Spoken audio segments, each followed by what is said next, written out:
You have anchors dropping, you have horns blasting. All of it on a placid pond at Andrew Haydon Park. That's where every Tuesday in the summertime, the Rideau Nautical Modellers gather to launch their miniature vessels and pilot them around the waterway, and then head over to Tim's for a coffee.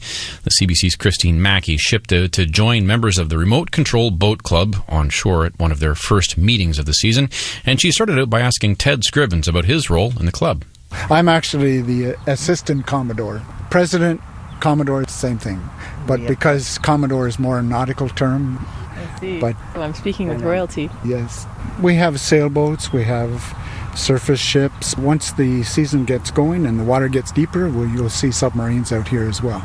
Okay, because we're looking at, what is this called? The Andrew Haydon? This is pond number 1, and there's another pond down there. And you've got some people with boats coming. That's good. That's what we need. So what's the appeal of? I don't know. I've been building models of all sorts and sizes ever since I was a child, so it's always been in my blood. The older you get, the more expensive the models. The bigger the boys, the more expensive the toys. But I just like building.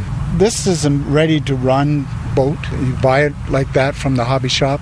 Most of these others are scratch built totally by their owners, usually during the winter months, which is the building time, and summer is the running time.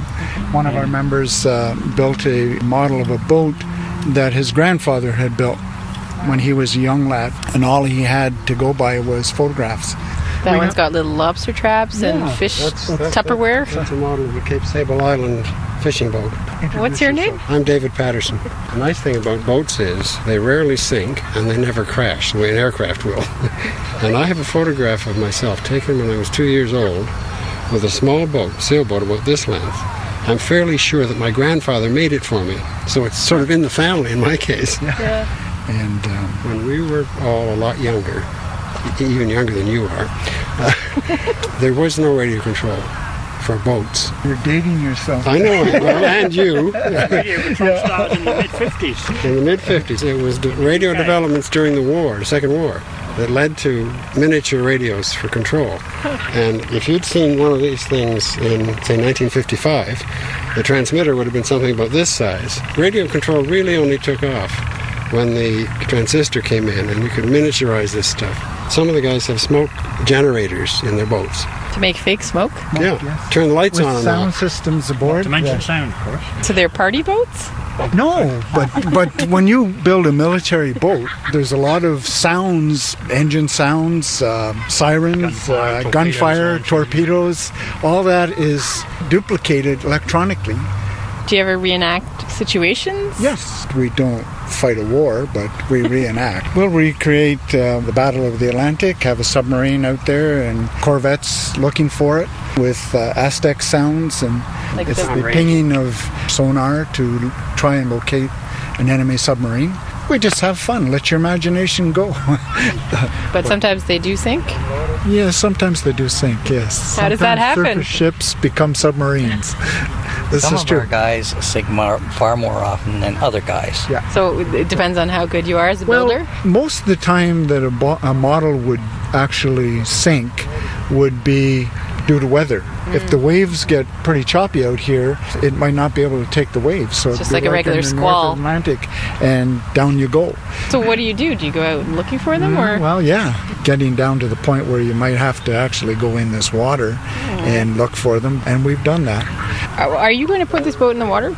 Well, I would love to, but unfortunately, it's not working right now. The I don't commercially know. bought thing. Because I was wanting somebody to show me how you start up. Well, by all means, but why don't you go talk to some of these guys? Brian, you want to talk to this young lady? Hi.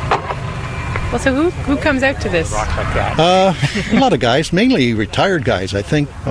Guys bring their kids to begin with, and then they get caught up in the building of things. It's just getting together with the guys, and after we spend a while here at the pond, then we'll go to Tim Hortons and all have a coffee and just talk about things in general.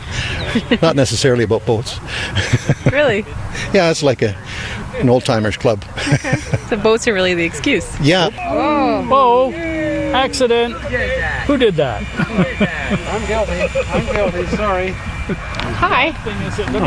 You're the sound guy, Yeah, right? I guess you could say that, yeah. I'm David Harrison. I actually own and operate a company called Model Sounds Inc., which started with this club when I built a large boat. It was John F. Kennedy's boat in World War II. I wanted to put sound in it, so I couldn't find anything suitable on the internet, and I decided, being an electronic engineer, I'd build something and design it myself. So what were you doing before this? Well, I was an engineer with Nortel. I got laid off, like many others, so I decided to do something about it and start my own business. So what kind of sound did it make? Well, the genuine engines actually recorded from the PT-109 movie. I found the gunfire for the actual guns and the anti-aircraft cannon on the back sounded just like the real thing. There are definitely a certain subset of people that like to add that touch.